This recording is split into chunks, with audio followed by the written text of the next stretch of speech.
انہوں نے میری مدد کی ہے. فرمایا جتنے لوگ گئے تھے سب کی ہے مدد اس نے؟ کہا نہیں صرف میری کی. فرمایا تیری کیوں کی؟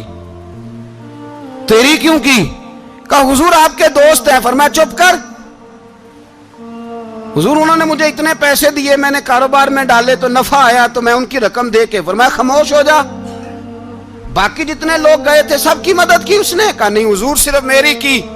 فرمایا اس نے تیری مدد نہیں کی, اس نے خلیفہ کے بیٹے کی مدد کی, اس لیے کہ وہ خلیفہ کو اپنے حق میں نرم کر سکے.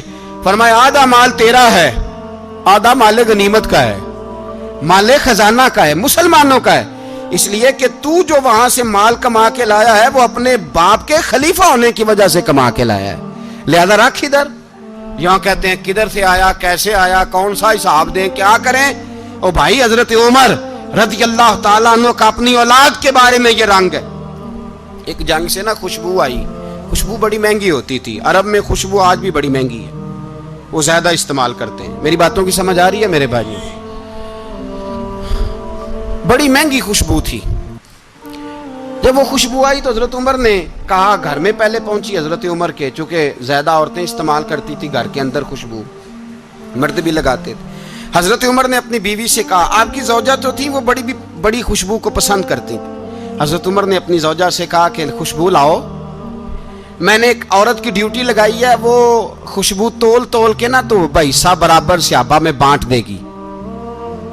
تو آپ کی زوجہ کہنے لگی کسی بی بی کی ڈیوٹی لگانے کی کیا ضرورت تھی, میں جو موجود تھی میں بانٹ دیتی ہوں تول کے حصہ برابر. آپ نے فرمایا نہیں تو رہنے دے, اور فلانی بی بی بانٹے گی. کہا حضور میں نے بھی بانٹنی ہے, میرے پہ کچھ حق ہے؟ آپ نے فرمایا نہیں تو تفصیل نہ پوچھ, تو خوشبو دے دے, کوئی اور بانٹے گی. خاتون خانہ تھی نا, کہنے لگی نہیں مجھے بھی آج آپ کو بتانا ہی پڑے گا کہ کوئی جو بانٹ سکتی ہے تو میں کیوں نہیں بانٹ سکتی. زوجہ کہتی عمر نے بات کی تو میری چیخیں نکل گئی. حضرت عمر فرمانے لگے جب تو خوشبو بانٹے گی نا تیرے ہاتھوں کو بھی لگے گی, تیرے دوپٹوں کو بھی لگ جائے گی. اگر رب کریم نے مجھ سے سوال پوچھا کہ عمر خوشبو تو مسلمانوں کی تھی, تیری بیوی کے دوپٹے کو کیوں لگ گئی, تو میں اللہ کے حضور کیا جواب دوں گا؟ اگر اللہ نے یہ سوال کیا کہ تیری بیوی نے کیوں لگائی, وہ تو حصہ تھا مسلمانوں کا, تو تو نے تیری بیوی نے کیوں لگائی؟ تو فرمایا میں نہیں چاہتا کہ اللہ کے حضور مجھے اور تجھے باز پرس ہو, لہذا کسی اور کو بانٹنے دے. زوجہ روئی اور تڑپ کے کہنے لگی عمر مجھے لگتا ہے صبح قیامت بھی تیری بیوی ہونے کی وجہ سے اللہ مجھے جنت عطا فرما دے گا, تیری زوجہ ہونے کی برکت سے. بھائی یہ معیار رکھا, خدا کی قسم ایسا شخص تاریخ میں دوبارہ نہیں آیا. اتنا بڑا آدمی, اتنا بڑا شخص, اتنا بڑا آدمی, اور پھر رنگ یہ ہے کہ عمر 22 لاکھ مربع میل کا حکمران, 22 لاکھ, اور کھجور کے درخت کے نیچے مٹی کا ڈھیلا لے کے سو گئے ہیں, پرواہ کوئی نہیں, کوئی مسئلہ ہی نہیں. 2 غلام ساتھ بیٹھے تو ایک روٹی حضرت عمر نے گھر سے منگوائی, تھوڑا سا سرکہ, تو غلام کہنے لگے ہم نے بھی کھانی ہے. فرمایا کوئی حرج نہیں, روٹی کو پیٹ بھر کے کھانا ضروری تو نہیں, 3 حصوں میں بانٹ لیتے. ایک آدمی آیا ہوا تھا مصر کا رہنے والا ملنے کے لیے, اس نے پوچھا عمر کدھر ہیں, تو کہا وہ ادھر جاؤ مسجد میں بیٹھے ہوں گے. اور واپس آیا تو کہنے لگا وہاں تو 3 غلام بیٹھے ہیں, ایک روٹی بانٹ کے کھا رہے ہیں, لگتا ہے کئی دنوں سے روٹی نہیں ملی. کہا 3 غلام تو کوئی نہیں, وہاں 2 ہی تھے, تیسرے تو امیر المومنین تھے. اس نے کہا نہیں 3 غلام ہیں, کپڑے بھی ایک طرح کے پہنے ہوئے, بلکہ 2 کے تو پھر صحیح ہیں, تیسرے کے تو زیادہ ماڑے ہیں. کپڑے بھی ایک طرح کے, کھانا پینا بھی ایک طرح کا, اور ان کا نشست برخاست بھی ایک طرح کی ہے, لہذا کوئی فرق نہیں. حضرت ابو ہریرہ کہتے ہیں میں لے کے آیا, اور جناب عمر کو جب میں نے کچی زمین میں تامت سمیٹ بیٹھے دیکھا تو میں رو پڑا. میں نے اس مصر سے آنے والے کو کہا تو اس کے جلوے دیکھ, اگر اس کی ذات میں اتنا حسن ہے تو محمد عربی کا مقام کیا ہوگا. یہ مقام غور ہے, مقام غور. 10 محرم کو لوگ دیگے پکائیں گے نا, نہیں پکانی ہے, کوئی بول دے نہیں, ہاں نہ نہیں کر دے, پروگرام بدلیا تو نہیں دی عید کی کہ وہ کام شروع ہوا ہے لات ٹائٹ ہونے والا. کیوں جی پکنی ہے نا دیکھیں 10 محرم کو انشاءاللہ تعالی, ہم بھی پکائیں گے انشاءاللہ, یہاں بھی پروگرام ہوگا. تو 10 محرم کو جو دیگ پکنی ہے تو ایسا نہیں ہو سکتا کہ 1 محرم کو حضرت عمر کے نام کی بھی کوئی پک جائے. اگر امام حسن حسین کے نام کی دیگیں پکے تو جو امام حسن حسین سے پیار کرنے والے ہیں، جو امام حسن حسین سے، ہم لوگوں نے بھی عجیب رٹا اپنایا ہے نا، ہم لوگ بات کا ایک پہلو دیکھتے ہیں دوسرا نہیں دیکھتے۔ حضرت امام حسن اور حسین کو بھی نبی پاک نے شہید کہا، اور جناب عمر کو بھی رسول اللہ نے خود شہید فرمایا، فرمایا شہید ہے، خود فرمایا اپنی زبان سے کہ یہ شہید ہے، خود میرا عمر شہید ہے۔ تو ان کے نام کی دیگ نہیں پکنی چاہیے، اس طرف نہیں ہماری توجہ ہونی چاہیے۔ اور اہل بیت نبو، یہ بات میں پہلے بھی کرتا ہوں، آج پھر کرنا ضروری سمجھتا ہوں، اہل بیت کا پیار، سن لو کان کھول کے، اہل بیت کا پیار اگر ہمیں کسی نے سکھایا ہے تو سیدنا عمر فاروق نے سکھایا ہے۔ اہل بیت نبوت کی محبت اگر کسی نے سکھائی ہے تو کس نے سکھائی ہے؟ بول کے بتائیے، حضرت عمر نے۔ اہل بیت کا پیار ہمیں حضرت عمر نے بول کر کے سکھایا ہے۔ بھائی یاد رکھیں، کسی کی طاقت نہیں تھی دم مارنے کی حضرت عمر کے سامنے، طاقت ہی نہیں تھی۔ کیسر و کسرا کانپ جاتے تھے، جرأت ہی نہیں کرتے تھے حضرت۔ اور ہمارے تو تعلقات بڑے ہیں نا غیروں سے۔ حضرت ابو موسیٰ اشعری رضی اللہ تعالیٰ عنہ فرماتے ہیں میرا منشی عیسائی تھا، وہ کاتب کہتے تھے وہ لوگ، میرا حساب کتاب عیسائی تھا۔ تو فرماتے ہیں ایک دن میں نے وہ سارا حساب کتاب لین دین کے حضرت عمر کو دکھائے تو فرمانے لگے جس نے لکھے ہیں اس کو بلاؤ۔ کہنے لگے ضرور مسجد نہیں آ سکتا۔ کیوں نہیں آ سکتا؟ کہنے لگے وہ عیسائی ہے۔ کہتے ہیں حضرت عمر جلال میں آ گئے۔ آپ فرمانے لگے جنہیں رب دور کرتا ہے تم کیوں قریب کرتے ہو؟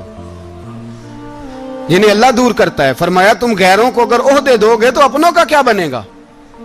اگر تم غیروں کو عہدے دو گے تو اپنوں کا۔ یہ سوچ ہے جو آج برما کے مسلمانوں کے لیے بھی ضروری ہے۔ کہا اگر تم غیروں کو عہدے دو گے تو اپنوں کا۔ ہم نے غیروں کو عہدے دیے تو دیکھا نا اپنے کس طرح کاٹے جا رہے ہیں۔ غیروں کو جو عہدے دے دیے یرانے سارے غیروں سے، روز دعویٰ ہوتا ہے چین ہمارا سجن ہے، چین ہمارا دوست ہے۔ او بھائی دوست ہے تو اس سے کہو نا کہ برما تو تمہاری ایک چھوٹی سی ریاست ہے، چین کے بغیر تو وہ سانس بھی نہیں لے سکتا۔ اس کو کہو نا اس حکومت پہ دباؤ ڈالے۔ لیکن ہم لوگوں نے غیروں کو عہدے دیے تو اپنے پس گئے۔ حضرت عمر کہتے تھے ذمی کا ہم ادب کریں گے، ذمی کافر کا ہم، ایسا کافر جو مسلمان ریاست کو قبول کرے، بدامنی نہ پھیلائے۔ ایک آدمی کو آپ نے دیکھا آنکھوں سے نابینا ہے اور بھیک مانگ رہا ہے، تو حضرت عمر کو نظر آ گیا۔ فرمایا کون ہو؟ اس نے کہا میں یہودی ہوں۔ فرمایا بھیک کیوں مانگتے ہو؟ کہا جب تک تندرست تھا مسلمانوں کو جزیہ دیتا تھا، بوڑھا ہو گیا ہوں کیا کروں؟ حضرت عمر نے گھوڑے کی پشت پہ بٹھایا، کافر کو گھوڑے کی پشت پہ بٹھایا اور بٹھا کے مدینے لائے۔ حضرت علی شیر خدا وزیر خزانہ تھے۔ فرمایا علی اس کا وظیفہ جاری کرو۔ کہا یہ کون ہے؟ فرمایا یہ یہودی ہے لیکن یہ ہمیں جزیہ دیتا رہا، بوڑھا ہو گیا بیچارہ، بھیک مانگنے پہ مجبور ہے، ہماری حکومت کے اندر رہتا ہے، اس کا پورا وظیفہ جتنا خرچہ اتنا وظیفہ لگاؤ۔ حضرت علی کہتے ہیں میں وظیفہ لگا رہا تھا اور وہ میرے نبی کا کلمہ پڑھ رہا تھا، وہ رسول اللہ کا کلمہ پڑھ رہا تھا۔ یہ مزاج، یہ نہیں کہ کافر۔ حضرت عمر نے گورنروں کو خط لکھے تھے کہ زبردستی کسی کو مسلمان نہیں کرنا، جہاں ان کی عبادت گاہیں بنی ہو گرانی نہیں، کوئی مندر کوئی گرجا ضائع نہیں کرنا۔ اسلام سب کو جینے کا موقع دیتا ہے، پر بے ایمانوں، ظالموں، بدذاتوں تمہیں یہ کہتا ہے کہ ہم تمہیں جینے کا موقع دیتے، تم بھی مسلمانوں کو جینے کا موقع دو۔ یہ جہاں بستے ہیں جہاں رہتے ہیں انہیں وہاں جینے کا موقع دو، انہیں بھی اللہ اکبر کہنے کا موقع دو، انہیں بھی قرآن پڑھنے کا موقع دو، انہیں بھی رسول اللہ پر درود پڑھنے کا موقع دو۔ ہمارے ملک میں عیسائی اپنی مرضی سے کھلے عام تبلیغ کرتے ہیں، یہاں تو چینل چلائے ہیں عیسائیوں نے۔ کسی مذہبی جماعت نے کبھی جلوس نکالا ہے کہ عیسائیوں کا چینل بند کرو؟ بولے نکلا ہے کہ نہیں نکلا؟ کتنے ظلم کی بات ہے۔ ہم جب غیر کو اتنا تحفظ دیتے ہیں، اتنا تحفظ دیتے، ہم نے دیکھا ہے، مجھے بیسیوں لوگوں نے عید پہ ٹیلی فون کیے کہ عیسائیوں کو قربانی کا گوشت دے لیں، مجبور ہیں جی، دروازے پہ آ گئے ہیں، ہمارے کام کاج کرتے ہیں۔ بیسیوں لوگ، عام آدمی کے دل میں ان کا اتنا جذبہ ہے، وہ مسائل کا بیان کرنا ایک علیحدہ بات، لیکن ہمارے دل کافر کے حق میں بھی نرم ہو جاتے ہیں۔ تم کس قدر زیادہ بے ایمان ہو اور کفر کس قدر زیادہ ذلیل ہو گیا ہے کہ مسلمان کے حق میں نرم ہوتا ہی نہیں۔ اور اس سے بڑے ذلیل وہ ہیں جو ان ذلیلوں کے سپورٹر ہیں، وہ کسی عرب ملک کے حکمران ہو یا کسی اور جگہ کے، وہ بڑے ذلیل ہیں جو ان ذلیلوں کے سپورٹر ہیں، جو برما کی بچیوں کے قتل پر اپنی حکومتیں چمکا رہے ہیں۔